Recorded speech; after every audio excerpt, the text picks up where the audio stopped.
नमस्कार, good morning, सुप्रभात। मैं हृदय मिश्रा आप सभी का स्वागत करता हूं आपके अपने चैनल डिकोड एग्जाम पर। कैसे हैं आप सभी लोग? आई होप आप सभी लोग अच्छे होंगे और अपनी पढ़ाई को बहुत ही बेहतर ढंग से कर रहे होंगे। देखिए, आज है 1 जुलाई यानी कि 1 जुलाई 2025 और आज के कुछ महत्वपूर्ण करंट अफेयर पर हम लोग चर्चा करें, लेकिन उसके पहले एक छोटा सा संदेश आपके नाम। और संदेश यह है कि भाई साहब, ऐसा है, देखो टाइम आपके पास क्या है, अब बिल्कुल भी नहीं बचा है। अभी आपके पास मात्र 25-26 दिन बचे हैं। 25 दिन ही मान के चलिए। 25 दिन आपके जीवन के सबसे अमूल्य दिवस हैं। यह आपको तय करना है कि इन बचे हुए समय को आप किस तरीके से उपयोग करते हैं। ठीक है, लखनऊ में बड़ा मंदिर, छोटा मंदिर, ठीक है, या फिर आप कहीं जनेश्वर पार्क या कहीं और घूमने चले जाते हैं। ठीक है, हालांकि मंदिर जाना कोई बुरी बात नहीं है, लेकिन अभी फिलहाल के लिए आपकी मंदिर, आपकी मस्जिद, आपका सब कुछ आपकी अपनी पढ़ाई है। क्योंकि मां क्या है? सरस्वती मां तो विद्या ही तो है। तो आप अपनी सरस्वती मां के पास, विद्या मां के पास ही रहिए। कहीं और जाने की, भटकने की आवश्यकता नहीं है। ठीक है, और थोड़ा आर्क जाना, पार्क जाना, थोड़ा मिलना मिलाना, कॉफी पीना, चाय पीना, चलो थोड़ा सा पिज्जा बर्गर खा लेते हैं साथ में, ये थोड़ा सा कुछ दिन के लिए पोस्टपोन कर दीजिएगा। हालांकि मैं तो कहता हूं कि उसको आप अपनी जॉब तक इसको पोस्टपोन करिए, लेकिन फिर भी अगर दिल नहीं मानता है, दिल गार्डन करता है तो चले जाइएगा, लेकिन फिलहाल के लिए मत जाइएगा। ठीक है, ये आपके 25 दिन आपके जीवन के सबसे ज्यादा अमूल्य हैं। इनका अगर आपने उपयोग नहीं किया, मटरगश्ती कर ली, तो आपके लिए क्या होगा? भविष्य के साथ में आपके बड़ा साथ धोखा हो जाएगा। ठीक है, मैं आपसे उम्मीद करता हूं कि आप इस बचे समय का उपयोग अच्छे तरीके से करेंगे और सिलेक्शन ले लेंगे अंतिम रूप से। ठीक है, आइए सीधे हम लोग बढ़ते हैं आगे और लास्ट डे का हम लोग करेंगे रिवीजन कि हमने क्या कुछ पढ़ा था। इसके अलावा संडे को ऑलरेडी हमने एक रिवीजन कराया था, आप लोग उसको देख लीजिएगा। चलिए आइए।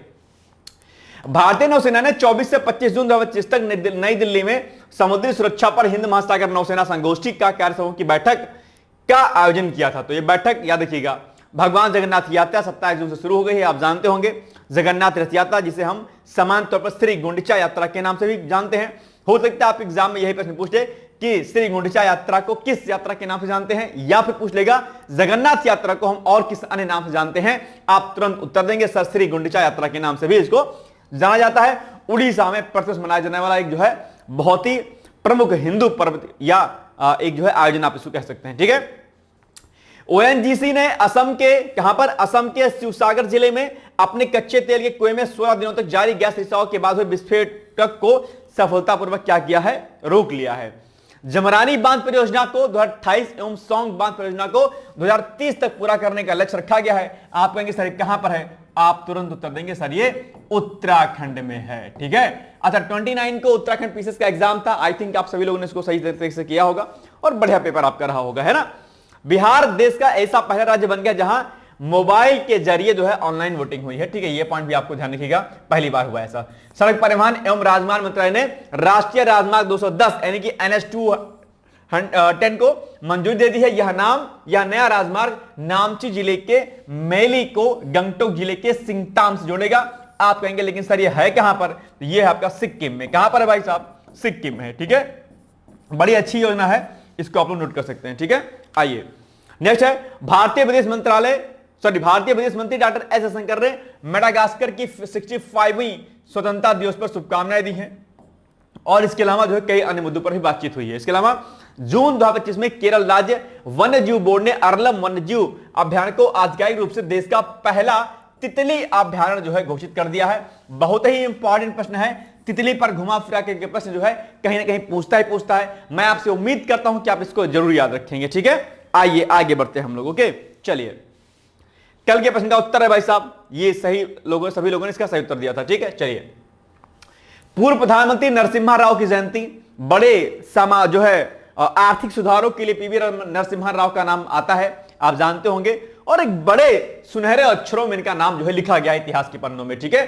पूरा नाम इनका पामला पार्थिव वेंकटा नरसिम्हा राव था। जन्म इनका होता है 28 जून 1921 को करीमनगर हैदराबाद रियासत अब तेलंगाना में आता है। जो कि आर्थिक सुधार सबसे बड़ी बात है, 1991 में भारत की अर्थव्यवस्था में उदारीकरण, निजीकरण और विदेशी निवेश यानी कि एलपीजी, जिसको आप लोग जानते होंगे सामान्य तौर पर क्या? एलपीजी। बड़ा कॉमन सा वर्ड है, लिबरलाइजेशन, प्राइवेटाइजेशन और ग्लोबलाइजेशन, 3 शब्द हैं, उदारीकरण, निजीकरण और वैश्वीकरण। क्या? इसको सुन लो भैया, बहुत इंपॉर्टेंट शब्द है ये। जरा क्या मैंने बोला, उदारीकरण, क्या उदारीकरण, ठीक है, उदारीकरण, ठीक है, फिर निजीकरण, क्या निजीकरण, ठीक है, बहुत प्रश्न आप एग्जाम में यहां से पूछता है, निजीकरण और भौगोलिकरण, इसको क्या बोलेंगे, ग्लोबलाइजेशन को क्या बोलेंगे, वैश्वीकरण, है ना, क्या वैश्वीकरण, वैश्वीकरण, ठीक है, क्या वैश्वीकरण, उदारीकरण, लिबरलाइजेशन, है ना, मतलब लिबरल हो गए तरीके से, उदार हो गए, निजीकरण यानी कि प्राइवेटाइजेशन, ठीक है, प्राइवेटाइजेशन, ठीक है, आगे लीजिए इसको, वैश्वीकरण मतलब कि ग्लोबलाइजेशन, है ना, ग्लोबलाइजेशन।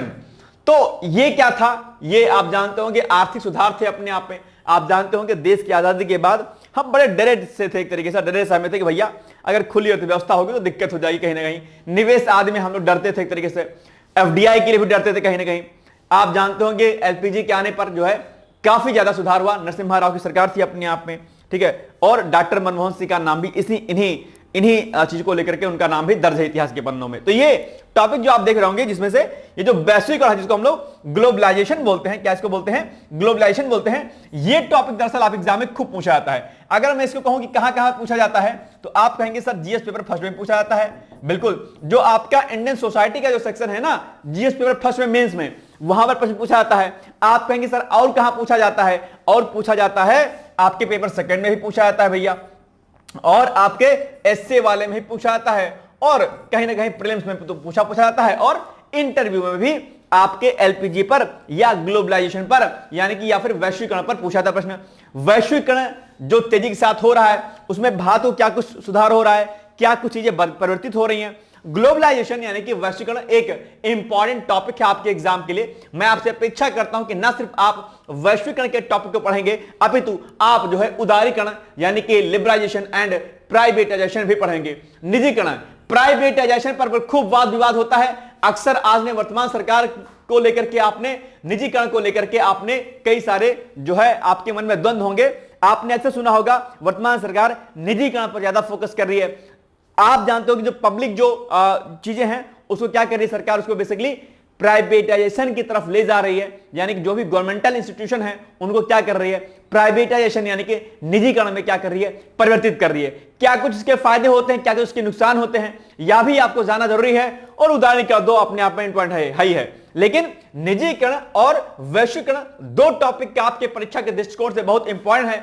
आप कहेंगे सर ठीक है I am ready for this, तो आपको मैं टास्क देता हूं आज का कि भैया आप लोग क्या करिएगा, HW अर्थात होमवर्क यानी कि टास्क के रूप में आप इस तीनों टॉपिक को डिटेल्स में पढ़ लीजिएगा। लेकिन निजीकरण और वैश्वीकरण के क्या फायदे हैं, क्या नुकसान है, भारत पर इसका क्या प्रभाव पड़ेगा, चाहे सामाजिक तौर पर चाहे आर्थिक तौर पर, यानी कि सोशल या इकोनॉमिकल इंपैक्ट क्या पड़ेगा इंडिया पर या ग्लोबली क्या इंपैक्ट पड़ेगा, इसको आप क्या करिएगा, रेडी कर लीजिएगा। ठीक है ना, चलिए मैं उम्मीद करता हूं कि आप इसको लिखेंगे। अच्छा आप चाहे तो लिख करके आप मुझे 8604409200 पर भेज दे सकते हैं, मैं चेक कर दूंगा। ठीक है, आइए आगे बढ़ते हैं हम लोग।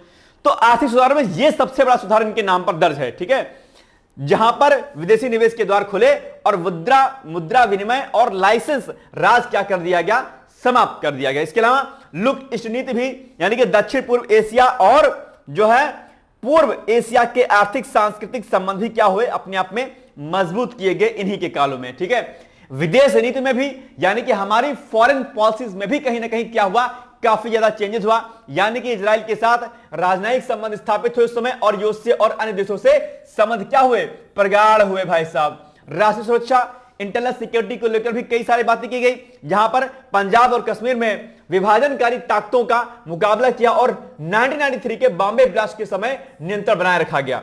लोक प्रतिनिधित्व भी मजबूत हुआ, यानी कि संविधान में सबसे इंपॉर्टेंट फैक्ट आपके लिए है, जरा नोट कर लीजिएगा इस पॉइंट को, वेरी वेरी मोस्ट इंपॉर्टेंट, क्या कि लोक प्रतिनिधित्व मजबूत, यानी कि संविधान में 73 और 74 अमेंडमेंट किया गया, जो कि आपकी परीक्षा के दृष्टिकोण से क्या है, बहुत ही क्या है, महत्वपूर्ण है। अब देखो पीबी नरसिम्हा राव की जयंती मनाई गई, मैं चाहता तो दो चार फैक्ट यहां पर करके मैं छोड़ देता आपको, लेकिन नहीं, इनके बारे में अगर आपको पढ़ना है तो डिटेल्स में पढ़ना है, इनके कार्यकाल के बारे में पढ़ना है। अब देखो 73 74 अमेंडमेंट आ गया तो आपको याद रखना है, साथ ही साथ में ये आपका एलपीजी आ गया, एलपीजी पढ़ लेना है। करंट आपको कुछ ऐसा ही रेडी करना है, यानी कि उसका ऑपरेशन कर देना है आपको कोई टॉपिक का, फिर देखते हैं कहां से बनाएगा एग्जामिनर। एग्जामिनर भी तो इंसान ही तो है, रोबोट तो नहीं है ना। आप तेज कैसे जाएगा भाई, अपनी तेज को बुद्धि को बढ़ाइए आप। ठीक, इसके अलावा अच्छा, आप बताओ मेरे को, ये 73 और 74 अमेंडमेंट क्या था? मुझे नहीं लगता है कि आप इसको नहीं जानते होंगे। अब आप कहते हैं कि सर मैं नहीं जानता हूं, तो हाथ ऐसे कीजिएगा, फिर उसमें थोड़ा सा पानी डाल दीजिएगा, उसके बाद क्या करना है आप जानते होंगे, ठीक है? ये काम मत करिएगा, ये मत कहिएगा सर हमें एलपीजी नहीं आता है, या हमें, चलो मान लेते हैं एलपीजी आपको नहीं आता है, लेकिन 73 और 74 अमेंडमेंट अगर आपको नहीं आता है तो मैं मान के चलो कि आप तैयारी फिर नहीं कर रहे हैं। अगर आप कहेंगे मुझसे कि सर, कहां गया भाई साहब, ये कहां गया, चला गया, जादू हो गया, तो अगर आपने मुझसे कहा कि sir I don't know what is 73 and 74 amendment, तो मैं कहूंगा तैयारी करना छोड़ दीजिए। अगर आप अभी एग्जाम देने जा रहे हैं आरओ का 27 को, और आप कह रहे हैं sir I don't know what is 73 and 74 amendment, मैं कहूंगा एग्जाम देना छोड़ दीजिए, मत करिए, क्योंकि अगर इतना आसान आप नहीं जानते तो फिर दिक्कत हो जाएगी आपके लिए, ठीक है? खैर, डिमोटिव मत हो जाइएगा, अगर नहीं आता तो पढ़ लीजिएगा, बस टेंशन मत लीजिएगा, ठीक है? चलिए आइए अब आगे आप क्या आते हैं, पीवी नरसिम्हा राव के कार्यकाल में 1991 के आर्थिक सुधारों में निम्नलिखित में से क्या शामिल नहीं था? ठीक है, यानी कि उन्होंने आर्थिक सुधार बहुत कुछ किए, लेकिन क्या सुधार नहीं किया उन्होंने, ठीक है? निजीकरण को प्रोत्साहन, मुद्रा विनिमय समाप्त करना, लाइसेंस राज को मजबूत करना और विदेशी निवेश को प्रोत्साहन देना, इनमें से क्या होगा बताइए? आई थिंक बी वाला होना चाहिए जहां तक है ना, क्या होगा आपके अकॉर्डिंग? ठीक है, नहीं नहीं सी हो गया भैया, लाइसेंस राज को मजबूत करना है, लाइसेंस राज को मजबूत नहीं, सॉरी ये तो होगा, लाइसेंस राज को मजबूत नहीं करना, खत्म कर दिया था ना लाइसेंस राज को, बस हो गया, ठीक है, यही होगा, ये नहीं था, तो सी इज द राइट आंसर। चलिए, आचार्य विद्यानंद जी महाराज की 100वीं जयंती भी हाल ही मनाई गई, आप जानते होंगे, पीएम मोदी ने 28 जून को आचार्य विद्यानंद जी महाराज की 100वीं जयंती, क्योंकि 100वीं जयंती है इसलिए आचार्य विद्यानंद जी क्या है आपकी परीक्षा के लिए महत्वपूर्ण हो जाते हैं। तो 100वीं जयंती के वर्ष भर चलने वाले स्मृति समारोह का उद्घाटन करेंगे, यानी कि कर दिया वैसे तो उन्होंने, यानी कि करेंगे, 28 जून को किया है ना, उद्घाटन किया, ऐसा कर दीजिए आप, ठीक है? चलिए, यह भव्य कार्यक्रम विज्ञान भवन नई दिल्ली में आयोजित हुआ। इस कार्यक्रम का उद्देश्य जैन धर्म के महान संत, विद्वान, दार्शनिक और समाज सुधारक आचार्य विद्यानंद जी महाराज की अद्वितीय विरासत को श्रद्धांजलि दी गई है। तो आप बताओ कि 23वें और 24वें तीर्थंकर कौन थे महाराज जी, बताओ, पहले तीर्थंकर और 23वें और 24वें तीर्थंकर कौन थे? अच्छा, अब चूंकि आर्य समाज की, सॉरी जैन समाज की बात हो रही है, जैन धर्म की, तो मैं आपसे अपेक्षा करता हूं कि आप जो है आज टास्क नंबर 2 भी रेडी कर लेंगे, यानी कि टास्क 2 क्या है आपका? टास्क 2 आपका 2 है, साथ ही साथ में, यानी कि आप पढ़ लीजिएगा क्या, जैन धर्म के बारे में, क्या पढ़ लीजिएगा?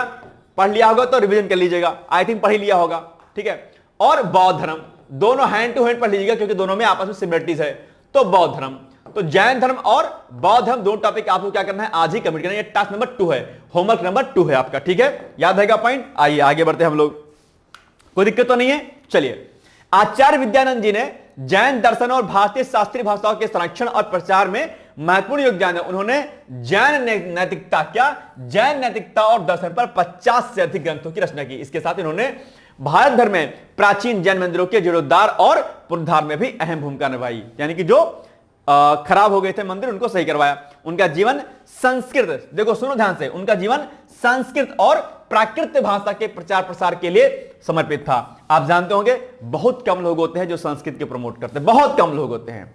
हमारे देश की यह दुर्भाग्य, हमारे देश का दुर्भाग्य है कि हम इंग्लिश का बोलबाला रखते हैं लेकिन संस्कृत को हम प्रमोट नहीं करते हैं, जबकि आप जानते होंगे वर्ल्ड की जितनी लैंग्वेजेस हैं उन लैंग्वेज में संस्कृत ही एक ऐसी भाषा है जो पूर्ण रूपेण क्या है, वैज्ञानिक है, अर्थात वैज्ञानिक है, जिसको वैज्ञानिक शब्द में इस्तेमाल कर रहा हूं, वैज्ञानिक, वैज्ञानिक नहीं कह रहा हूं।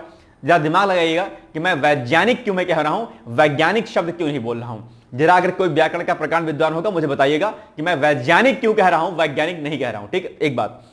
दूसरी बात, संस्कृत ही ऐसी लैंग्वेज है जो पूर्ण रूपेण क्या है, साइंटिफिक लैंग्वेज है, यानी कि अगर स्पेस टेक्नोलॉजी में अगर या अन्य किसी भी चीज में अगर इसका इस्तेमाल करना होगा तो संस्कृत से बेस्ट कुछ नहीं। क्यों? क्योंकि संस्कृत में जो हम बोलते हैं, हम वही सुनते हैं, हम वही समझते हैं, उसका वही मीनिंग होता है। यानी कि हमारे जो भी चाहे बात कंठ से निकले, चाहे बात तालु से निकले, चले ठीक है, अगर कह दिया गया इच्युशानाम तालु, तो तालु से जो शब्द निकलेंगे वो एग्जैक्ट वही होंगे, इसमें कोई परिवर्तन नहीं होगा। अर्थात जो हम कह रहे हैं, जो हम बोल रहे हैं, जो हम सुन रहे हैं, जो हम अर्थ निकाल रहे हैं, सब एक होगा। इंग्लिश में क्या है, कहते कुछ हैं, बोलते कुछ हैं, प्रोनाउंसिएशन कुछ और है, कभी टी साइलेंट है, कभी पी साइलेंट है, अरे शब्द में भाषा में काहे चयन करवा रहे हो भाई साहब, ठीक है। तो ये बात ध्यान रखिए, संस्कृत अपने आप में एक बड़ी अच्छी लैंग्वेज है और मुझे लगता है कि इसमें आपको आगे बढ़ना चाहिए, ठीक है। आइए, वह अपने समावेशी आध्यात्मिक दृष्टिकोण, अहिंसा, नैतिक जीवन और समाज सेवा के प्रति प्रतिबद्धता के लिए अत्यंत सम्मानित व्यक्ति हैं अपने आप में, है ना। तो उनके बारे में आपको जानकारी होनी चाहिए। आइए बाय द वे अब इस पर देखते हैं हम लोग प्रश्न। तो प्रधानमंत्री पीएम मोदी ने, यानी कि पीएम मोदी ने आचार्य विद्यानंद जी महाराज की किस जयंती के स्मृति समारोह का उद्घाटन किया? तो सिंपल सी बात है, अभी हमने आपको बताया 100 हुई। अच्छा, यह प्रश्न आपसे कुछ ऐसा भी पूछ सकता है कि बताओ आचार्य विद्यानंद जी निम्नलिखित में से किससे जुड़े हुए थे? जैन धर्म, बौद्ध धर्म, शैव धर्म या कोई अन्य धर्म का नाम पूछ करके भी आपसे पूछ लेगा, या कूट के रूप में कई प्रकार के टॉपिक देकर के आपसे प्रश्न पूछ सकता है, ठीक है। चलिए आइए,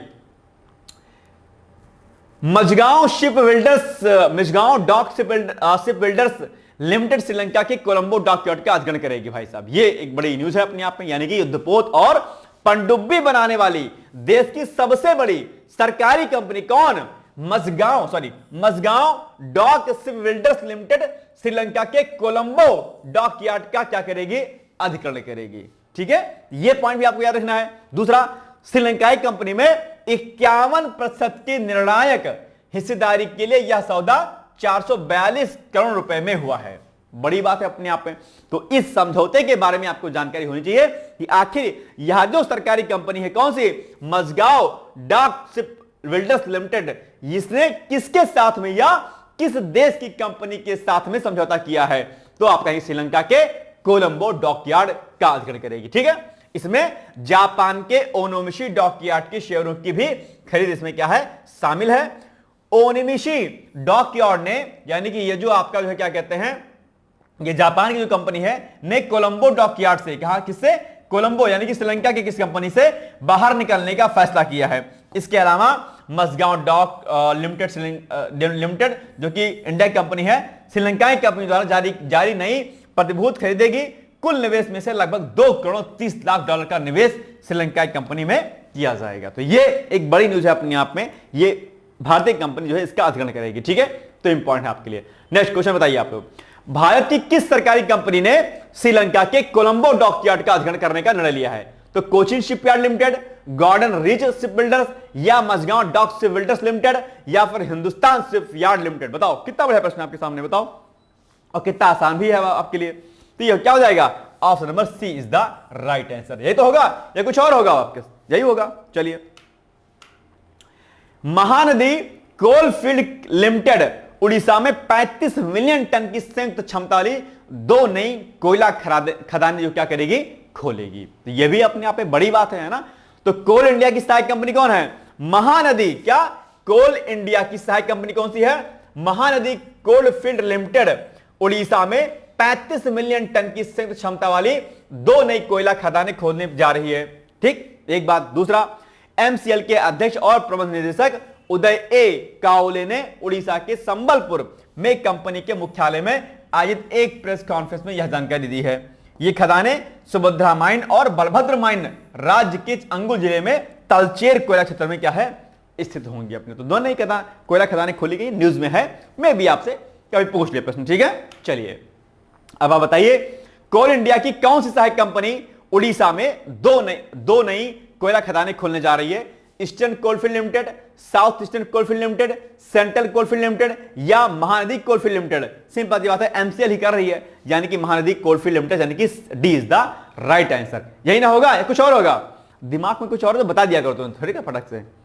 और नींद से जाग लो भैया, ठीक है। उठ जाग मुसाफिर भोर भई अब रैन कहां जो सोवत है वो खोवत है, जो जागत है सो पावत है। और इसके अलावा मैं अक्सर कहता हूं कि विद्यार्थी के अंदर 5 लक्षणों का होना क्या है?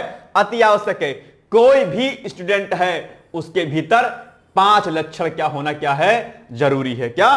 5 लक्षण का होना जरूरी है, ठीक है। नहीं तो क्या होगा? मामला हो जाएगा गड़बड़। आप कहेंगे सर कौन सा 5 लक्षण? तो काक चेष्टा वको ध्यानम, काक चेष्टा कौवे की जैसी चेष्टा, ठीक। दूसरा, काक चेष्टा वको ध्यानम, बगुले जैसा ध्यान। चेष्टा कौवे की जैसी यानी कि कुछ सीखने की चेष्टा, कुछ पाने की चाहत, ठीक है। यह नहीं कि बस जो पढ़ लिया भाई सीखना, लर्निंग पावर स्किल आपकी जो है क्या होनी चाहिए, लर्निंग स्किल आपकी बड़ी मजबूत होनी चाहिए। तो काक चेष्टा, कौवा जैसे, यानी हर छत पे देखो मंडराता रहता है, कहीं इधर जाएगा, कहीं इधर, यहां रोटी मिल जाए, यहां रोटी मिल जाए, यहां कुछ मिल जाए, चेष्टा रहती, कुछ पाने की, कुछ ढूंढने की आपकी भी होनी चाहिए। काक चेष्टा। वको ध्यानम, यानी कि बगुले जैसा ध्यान। बगुला तालाब में रहता है, मछली को जैसे देखता है एक ही बार पिक करेगा, तुरंत फट से उसका जो है क्या कहते हैं, चोंच में उसके आ जाएगा मछली, फिश आ जाएगी। टारगेटेड होते हैं एकदम, टू द पॉइंट। और आपका भी टारगेट टू द पॉइंट, ध्यान एकदम लक्ष्य की तरफ होना चाहिए। जैसे बगुला का लक्ष्य मछली होती है, एक बार पिक किया फट से। आप एक बार तैयारी करो, सिलेक्शन पक्का, डन। तो काक चेष्टा, वको ध्यानम और स्वान निद्रा। स्वान मतलब कुत्ता, डॉगी जैसी नींद, है ना। ये नहीं कि डॉगी सो गया, आप भी सो गए, डॉगी तो उठ करके 4-5 बार घूम घाम के आ गए, तुम सोए रहे, पड़ रहे 10 बजे तक सो रहे हो, यह काम नहीं करना। बहुत सोना आपके लिए हानिकारक। एक बात और बता दूं, जो लोग कहते हैं कि बहुत नींद आती है, सर क्या करें, बहुत नींद इसलिए आती है क्योंकि आप बहुत सोते हैं। कम सोना शुरू कर दीजिए, ध्यान दीजिएगा, नींद आपको बिल्कुल नहीं आएगी। अब यह नहीं कि 2 ही घंटा सो जाओ, 3 घंटा सो के फिर उठ जाओ, ऐसा नहीं है। लेकिन अब 5 घंटा सोइए मिनिमम, 5 घंटे के बाद उठ के देखिए 2-4 दिन, फिर देखिए नींद आपको नहीं आने वाली है, ठीक है। लेकिन 5 घंटे में सपने में कोई और नहीं आना चाहिए, ठीक है, नहीं तो उसी सपने में खो जाओगे, ठीक है, ध्यान रखिएगा।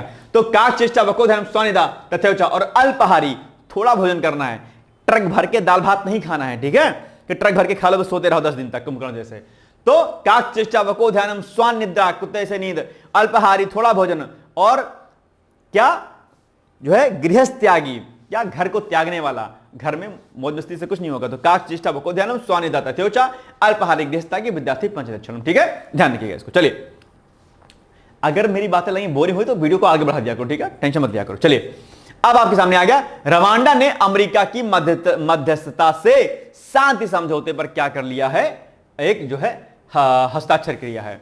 आप जानते होंगे मामला जो है कांगो लोकतांत्रिक गणराज्य और रवांडा के मध्य में लंबे समय से चल रहा था। तो इस विवाद में जो है अमेरिका क्या हुआ, मध्यस्थता गए। अब विवाद क्या था, विवाद बहुत पुराना है, हालांकि मुझे नहीं लगता है कि कांगो लोकतांत्रिक गणराज्य और रवांडा के बीच में जो मामला था उस पर कोई प्रश्न आएगा, ऐसा नहीं आएगा। लेकिन क्योंकि उसका कोई भारत के साथ कोई खास रिलेशन दरअसल है नहीं, तो इतना इंपॉर्टेंट तो नहीं है। लेकिन हाँ, इनके बीच में जो, इस पर मैं एक आर्टिकल करा दूंगा कि इनके मध्य में क्या क्या विवाद था। तो इन विवादों को मध्यस्थता के लिए अमेरिका जो है सामने आया था। तो इसका उद्देश्य दशकों से चले आ रहे संघर्ष को समाप्त करना था दोनों के मध्य में। रवांडा यानी कि लोकतांत्रिक गणराज्य के मध्य में जो है मामला चल रहा था। कांगो के विदेश मंत्री थेरेस काइबाम वाम्बा वैगनर और रवांडा के विदेश मंत्री ओलिवियर नदुहुंगेरेहे ने समझौते पर हस्ताक्षर कर दिया है। समझौते में क्षेत्रीय अखंडता, शत्रुता को खत्म करना और गैर राज्य सशस्त्र समूहों के विघटन, निरस्त्रीकरण और सशस्त्र एकीकरण के प्रावधान क्या इसमें शामिल है। यानी कि आपस में सहमति बनी कि भाई साहब देखो ऐसा है, अपन लोग टेंशन नहीं लेंगे, लड़ाई झगड़ा सॉल्यूशन है नहीं, तो हम ठीक ठाक है। तो अमेरिका ने मध्यस्थता कराई हुई है। आप जानते होंगे अमेरिका हर जगह कूदता है कि आई एम द बॉस, है नहीं। खैर चलिए, अमेरिका के राष्ट्रपति डोनाल्ड ट्रंप ने कहा कि उन्होंने एक ऐसे भयावह युद्ध को रोकने में मध्यस्थता की है जिसे पूरी दुनिया ने कभी नहीं देखा होगा। अमेरिकी विदेश मंत्री मार्को रूबियो ने इस समझौते को 30 साल के युद्ध के बाद एक महत्वपूर्ण क्षण बताया कि भैया इतना लंबा संघर्ष जो है अब क्या हो, समाप्त हो गया है। इस समझौते से अमेरिकी सरकार और कंपनियों के लिए क्षेत्र में महत्वपूर्ण खनिजों तक पहुंच आसान होगी। समझे बाबूजी क्या मामला है, क्या लिखा है इस समझौते से, यानी कि कांगो लोकतांत्रिक गणराज्य और रवांडा के शांति समझौते पर साइन करने पर क्या फायदा होगा। फायदा यह होगा अमेरिकी कंपनियों को फायदा होगा। अमेरिका कहीं ऐसे नहीं घुसता है। एक तो उसकी लीडरशिप पावर है कि भैया आई एम द बॉस, मैं ही सब कुछ करूंगा, मैं ही राजा हूं। एक तो बॉस की भावना यह है। और सोने पे सुहागा तब हो जाता है जब अमेरिका का राष्ट्रपति कौन है, ट्रंप बाबू हैं। तो ट्रंप बाबू क्या है, बिजनेसमैन थे पहले, तो उनका दिमाग कुछ ऐसा ही लगता है। इन्होंने कहा यार लड़ाई वड़ाई से मामला छोड़ो, हटाओ यार, बवाल होगा बिना मतलब का। हालांकि लड़ाई होती भाई साहब को तब भी फायदा था, हथियार देते, वेपन्स देते अलग अलग प्रकार के। लेकिन उन्होंने कहा यार खून खराबे से अच्छा है एक ऐसा सोल्यूशन ढूंढ लो जिसमें कि जबरदस्त फायदा हमारा लंबे समय तक हो। उन्होंने कहा यार मध्यस्थता करा दो अपन को और फायदा फिर मिल जाएगा। वही लिखा है कि इस समझौते से अमेरिकी सरकार और कंपनियों के लिए क्षेत्र में महत्वपूर्ण खनिजों तक पहुंच आसान होगी। बस हो गया, खनिज मिल गया, फिर क्या दिक्कत है भाई, तो कोई टेंशन ही नहीं अपन को, है ना। चलिए आइए आगे। समझौते की कुछ खास बातें हैं, जैसे कि दोनों देश सीमा पार विद्रोही समूहों का समर्थन नहीं करेंगे, क्षेत्रीय सुरक्षा सहयोग बढ़ाने की सहमति बनी है, मानवीय राहत पहुंचाने में सहमति और सहयोग होगा। दोनों देशों ने संयुक्त निगरानी तंत्र यानी कि ज्वाइंट मॉनिटरिंग मैकेनिज्म पर भी सहमति दी है। ये समझौते की कुछ खास बातें हैं। आइए अब इस पर प्रश्न देख लेते हैं थोड़ा सा। तो कांगो लोकतांत्रिक राज्य और रवांडा के बीच शांति समझौता किसकी मध्यस्थता से हुआ? सिंपल सी बात है, आपके जो है एक कंट्री कौन सी है? अमेरिका है। अमेरिका के थ्रू हुई, यानी कि D is the right answer. Okay, यही ना होगा? तो बस D is the right answer. आइए, इफको का पहला विदेशी नैनो उर्वरक संयंत्र जो है अभी क्या होगा, बन रहा है, यानी कि विदेश में इसका पहला संयंत्र जो है स्थापित होगा। पहला नैनो उर्वरक संयंत्र कहां पर? विदेश में। तो ये चर्चाओं में है, आप जानते होंगे। अच्छा, नैनो यूरिया एक वर्ड है, सुना आपने कभी? सुना ही होगा आई थिंक। बताओ what is nano urea? Nano urea पर बहुत प्रश्न आता है। क्या नैनो यूरिया? अगर आपको पता है तो आपको दिल खोल करके ट्रक भर भर के बधाई, और अगर इनकेस नहीं आता है तो आज ही सर्च कीजिए कि नैनो यूरिया क्या होता है, इसका उपयोग करने से किसानों की उत्पादकता पर क्या असर पड़ता है, क्या कुछ चीजें इसमें और अन्य फायदे नुकसान वाली हैं, इसको आप पढ़िएगा। तो आज आपका टास्क नंबर 3 है भाई साहब। क्या टास्क नंबर क्या 3 है कि इसको आप पढ़िएगा कि नैनो यूरिया क्या होता है। ओके, चलिए आइए आगे बढ़ते हैं हम लोग। तो अभी क्या हुआ है, इफको ने अपना पहला विदेशी, किसने? इफको ने। क्या है? फर्टिलाइजर कंपनी है, आप जानते होंगे। ठीक है, इफको ने अपना पहला विदेशी नैनो उर्वरक संयंत्र ब्राजील में, कहां पर? ब्राजील में जो है खोलने की घोषणा की है। स्थान ब्राजील का पराना प्रांत का क्यूरिटीबा क्षेत्र। ओके, संयंत्र इकाई इफको की सहायक कंपनी इफको नैनोवेंटाइंस और ब्राजील की कंपनी ये जो है आपका नैनोफेट के बीच 70:30 की संयुक्त उद्यम यानी कि ज्वाइंट वेंचर में स्थापित होगा। उत्पादन क्षमता लगभग 4.5 मिलियन लीटर नैनो उर्वरक प्रति वर्ष, इतना जो है प्रति वर्ष इसका उत्पादन होगा। कितना? 4 मिलियन लीटर नैनो उर्वरक। ठीक है, नैनो उर्वरक क्या होता है भाई साहब, पढ़िएगा। ठीक है, नीचे दिए गए कथनों पर विचार करना है आपको। इफको अपना पहला विदेशी नैनो उर्वरक संयंत्र ब्राजील में स्थापित कर रहा है, बिल्कुल सही बात है। संयंत्र का निर्माण इन लोगों ने किया है मिलकर के, ठीक है, बिल्कुल सही बात है। संयंत्र की वार्षिक उत्पादन क्षमता 4.5 मिलियन लीटर होगी, ठीक बात है। हमको तो यार तीनों ही सही लग रहा है। मैं सही हूं कि गलत हूं, जरा बताओगा मुझे भाई साहब, क्या होगा? क्या तीनों ही कथन सही लग रहे हैं या एक भी कोई गलत है? शायद तीनों सही मुझे लग रहे हैं, देखते हैं जरा इस पर क्या होगा। तो बिल्कुल सही बात है, तीनों ही कथन सही है, कोई दिक्कत नहीं है। ठीक है, डन कर दीजिए इसको। आइए अब नेक्स्ट है, पराग जैन को 2 साल के लिए research and analysis wing raw का अगला सचिव जो है क्या किया? सचिव क्या किया गया है? नियुक्त किया गया। ये बड़ा इंपॉर्टेंट है आपके लिए, यानी कि केंद्र सरकार ने भारतीय पुलिस सेवा के वरिष्ठ अधिकारी पराग जैन को 2 साल के लिए research and analysis wing raw का अगला सचिव जो है क्या किया गया? नियुक्त किया गया है। पंजाब कटर के 1989 बैच के आईपीएस अधिकारी पराग जैन रवि सिन्हा की जगह लेंगे, याद रखिएगा। और कैबिनेट की नियुक्ति समिति ने पराग जैन की नियुक्ति को मंजूरी अभी हाल ही में दे दी है।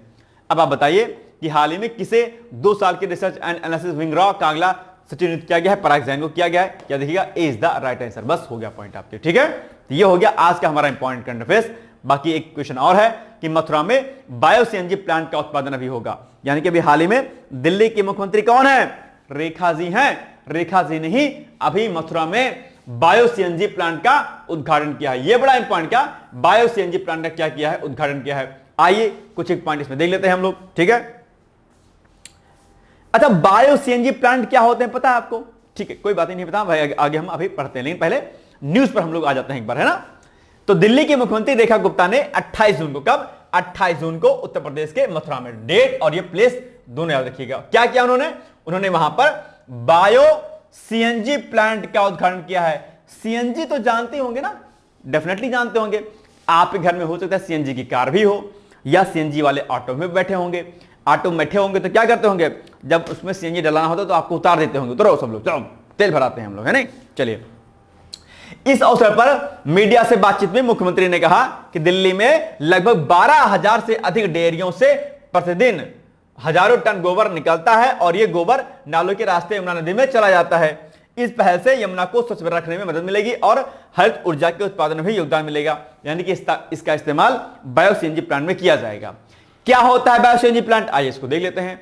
तो बायो सीएनजी प्लांट एक ऐसा संयंत्र होता है जो जैविक कचरे, क्या जो यानी कि जो बायोटिक, जो आपका बायोडिग्रेडेबल मटेरियल होता है, ठीक है, उस बायोडिग्रेडेबल मटेरियल से संपीड़ित बायोगैस यानी कि कंप्रेस्ड बायोगैस तैयार करता है, जिसे ईंधन के रूप में, इसको बड़ी कर लीजिएगा, जिसको ईंधन के रूप में सीएनजी यानी कि कॉम्प्रेस्ड नेचुरल गैस के विकल्प के तौर पर इस्तेमाल किया जा सकता है। यह भारत की स्वच्छ यानी क्लीन एनर्जी, आत्मनिर्भर भारत और वेस्ट टू वेल्थ रणनीति पर क्या करेगी, काम करेगी, यानी कि उसका यह हिस्सा है।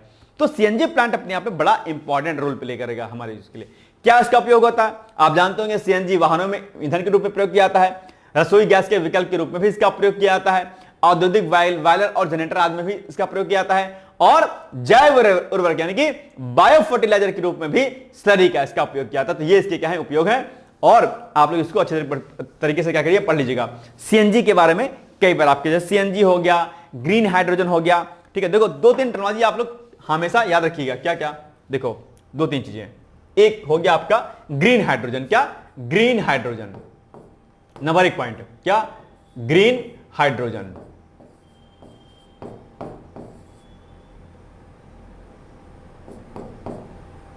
ग्रीन हाइड्रोजन आप जानते हो ग्रीन हाइड्रोजन कैसे बनाया जाता है, H2O पर जब क्या होता है, ठीक है, इलेक्ट्रोलिसिस की प्रोसेस होती है तो उसमें हाइड्रोजन और ऑक्सीजन अपना अलग हो जाता है ना, बताया होगा मैंने कई बार आपको, ग्रीन हाइड्रोजन, ठीक है।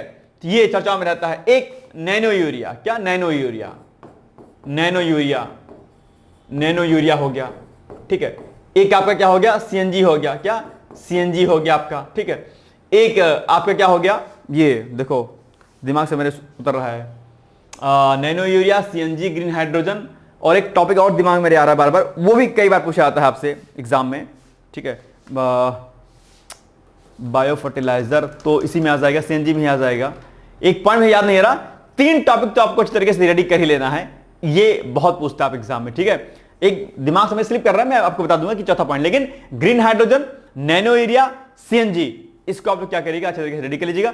चौथा मुझे याद आएगा तो मैं आपको बता दूंगा एक बार, ठीक है, लेकिन इन तीनों को क्या करिएगा, आप रेडी कर लीजिएगा, ठीक है। चलिए आइए,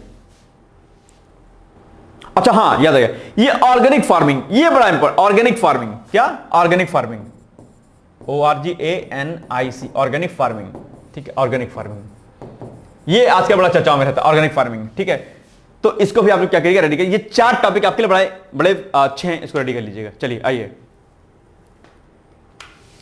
अब आप बताइए कि निम्नलिखित कथनों पर विचार कीजिए। नंबर 1, दिल्ली की मुख्यमंत्री रेखा गुप्ता ने उत्तर प्रदेश के मथुरा में बायो सीएनजी प्लांट का उद्घाटन किया है, ठीक है। इस प्लांट की मदद से यमुना नदी को स्वच्छ रखने और हरित ऊर्जा के उत्पादन में सहायता मिलेगी, ठीक बात है। बायो सीएनजी प्लांट केवल रसोई गैस के विकल्प के रूप में भी उसका उपयोग किया जाता नहीं भाई साहब, इसका इस्तेमाल तो कई जगहों पर किया जाता है। तो यह कथन क्या हो गया, आपका रॉन्ग हो गया, यह कथन सही है और आपका यह कथन सही है। तो 1 और 2 कहां पर है, ए वाला ऑप्शन में, यानी कि ए इज द राइट आंसर। यही ना होगा या कुछ और होगा, यही होगा भाई साहब, टेंशन क्यों लेना किस बात का, ए इज द राइट आंसर। अब आपके सामने छोटा सा प्यारा सा अच्छा सा जो है प्रश्न है, निम्नलिखित में से कौन सा भारत में भाषा के आधार पर बना पहला राज्य था, केरल, मध्य प्रदेश, आंध्र प्रदेश या फिर उत्तर प्रदेश। लैंग्वेज के आधार पर, भाषा के आधार पर भारत का पहला राज्य जो बना वो क्या है, बहुत आसान सा प्रश्न है, मुझे पूरी उम्मीद है कि आप इसका उत्तर जरूर देंगे और दे दिया करिए। मैं बार बार कहता हूं, हो सकता है यही प्रश्न आप एग्जाम पूछ लीजिए। 20-25 दिन में प्रश्न कराता हूं, वीडियो कराता हूं, 20-25 प्रश्न आपके ऐसे ही रेडी हो जाएंगे, आप करके इसको देखिए, ठीक है। और उस 20-25 में से अगर आप, चूंकि 7-8 महीने, अब आप सोचिए कि अगर 7-8 महीने आप ऐसे ही प्रश्न उत्तर देते रहेंगे, अगर एक एक करके भी, तो आपके 250, 300, 400 प्रश्न जो है आपके रेडी हो जाएंगे, ठीक है। मैं उम्मीद करता हूं कि आप इसको बताएंगे जरूर से मुझे। अब आगे बढ़ते हैं हम लोग। पीसीएस का बैच चला है भाई साहब, देखो ऐसा है, उठ जाग मुसाफिर भोर भई, उठ जाओ जागो, उत्कृष्ट जागृत प्राप्त वराने भोदत, उठो जागो और अपने लक्ष्य की प्राप्ति तक मत रुकना, मत सोना। पीसीएस का बैच स्टार्ट है हमारे यहां पर, आप दिल खोल के इसमें एडमिशन लीजिए। मैं फिर से एक बात कहता हूं आपसे कि अगर आपका लक्ष्य आरओ 2026, ठीक है, आने वाली जो वैकेंसी है, और अगर आपका टारगेट 2025 पीसीएस या आगे का पीसीएस है 26-26 में, आप इस कोर्स को ले सकते हैं। इस कोर्स को लेने के बाद कोई नोट्स, कोई किताब या किसी अन्य चीज पर आपकी निर्भरता नगण्य हो जाएगी, ना के बराबर हो जाएगी, ओके। क्योंकि इसमें हम लोग बेसिक से स्टार्ट करेंगे, एडवांस तक ले जाएंगे, और आपका न सिर्फ आपकी प्री की टेस्ट सीरीज, मेंस की टेस्ट सीरीज, प्री का पीवाईक्यूज, मेंस का पीवाईक्यूज, डेली आंसर प्रैक्टिस आपका, डेली क्विज आपका, सारे प्री प्लस मेंस के सारे के वीडियो, आपकी इंटरव्यू की तैयारी, पर्सनल इंटरेक्शन, गाइडेंस, एवरीथिंग, सब कुछ कराया जाएगा, आपको कोई भी चीज नहीं रहेगी। तो ये बात आपको विशेष तौर पर क्या करनी है, याद रखनी है, ओके। तो ये चीजें क्या आपके लिए बड़ी इंपॉर्टेंट है, तो ये चीजें आप यहां पर देख सकते हैं। ये हमारे लेक्चर्स हमारे एंड्रॉइड एप्लीकेशंस और जो है क्या कहते हैं यानी कि एंड्रॉइड फोन पर एप्लीकेशन के माध्यम से और वेबसाइट के माध्यम से भी देखे जा सकते हैं। कोर्स की जो वैधता होगी वो 18 महीने की होगी। 7 से 8 महीने में कोर्स पूरा हो जाएगा। उसके बाद आप कोर्स को डाउनलोड करके 80 बार देख सकते हैं, कोई दिक्कत नहीं है। कोर्स को लेने के बाद अगर आप इंटरव्यू तक जाते हैं, ऐसे में आपकी फीस भी सारी रिफंड कर दी जाएगी। भैया फीस आप ले लीजिए, आपने हमारे साथ मेहनत किया है, ठीक है। वो आपकी ईमानदारी की, आपकी मेहनत का आपको प्रतिफल मिलेगा एक तरीके से। यहां पर आपको सीसैट की क्लास भी अलग से मिलेगी, हिंदी और निबंध की क्लास भी आपको अलग से मिलेगी। यानी कि कहीं भी इस कोर्स को लेने के बाद पीसीएस की परीक्षा और आरोग्य परीक्षा के लिए आपको कहीं पर भटकने की आवश्यकता आपको नहीं रहेगी, याद रखिएगा। इसके लिए अगर आपको बैच लेना है, आप पीसीएस लिख करके आप हमें व्हाट्सएप कर सकते हैं 8604409201 पर। वेट कर लीजिएगा, कॉल अगर नहीं आएगी तो आएगी जरूर आपके पास, लेकिन थोड़ा सा इंतजार कर लीजिएगा। कई बार कॉल नहीं हो पाती, लेकिन धैर्य रखिएगा, आएगी जरूर से आपके पास, ठीक है। तो ये आप इसमें चीजें कर सकते हैं, यानी कि इस बैच को लेना है सीधे आप इस दिए गए नंबर पर कांटेक्ट मुझसे कर सकते हैं, ठीक है। चलिए आइए आगे बढ़ते हैं। अब आपके सामने एक छोटा सा प्रश्न है, भावनात्मक बुद्धिमत्ता से आप क्या समझते हैं, यानी कि इमोशनल इंटेलिजेंस से आप क्या समझते हैं। लोक प्रशासन में इसकी प्रासंगिकता का विश्लेषण कीजिए। बहुत बढ़िया, बहुत सुंदर सा प्रश्न है। एथिक्स का प्रश्न है, what do you understand by emotional intelligence, analyse it's relevance in public administration. बड़ा अच्छा प्रश्न है, उम्मीद करता हूं कि आप इसका उत्तर मुझे जरूर देंगे। इस प्रश्न को लिखकर इसका उत्तर आप मुझे चाहें तो भेज सकते हैं 8604409201 पर। इसके अलावा जो है हमारे यहां पर आंसर एंड प्रैक्टिस भी शुरू होगा। ये 01 है ना, इसको मैं दोबारा लिख देता हूं, ये तो आप लोग कंफ्यूज हो गए ना। 201 है ना, 8604409201 ये क्या है, हमारा कॉन्टेक्ट नंबर है। यहां पर आप मुझसे संपर्क कर सकते हैं, ठीक है। आप चाहें तो इसको लिख करके आप इस नंबर पर व्हाट्सएप कर दीजिएगा, मैं चेक कर दूंगा, ठीक। कई सारे लोग भेज देते हैं, मैं चेक कर देता हूं फ्री ऑफ कॉस्ट, ओके। बाकी पीसीएस का बैच ले लीजिएगा, और आरओ भी तैयारी करनी होगी तो भी आप जो है इस बैच में एनरोल हो सकते हैं, कोई दिक्कत नहीं। आरओ तैयारी कर रहेंगे ना, तब भी आप इस बैच को ले सकते हैं, कोई दिक्कत नहीं है। बड़ा डिटेल्स में आपको जानकारी हो जाएगी। इससे क्या फायदा होगा, आपकी आरओ और आप पीसीएस दोनों का फॉर्म बढ़िया तरीके से फिल कर सकते हैं, ठीक है ना। तो ये हो गया आज का वीडियो। बाकी मिलेंगे हम लोग कल।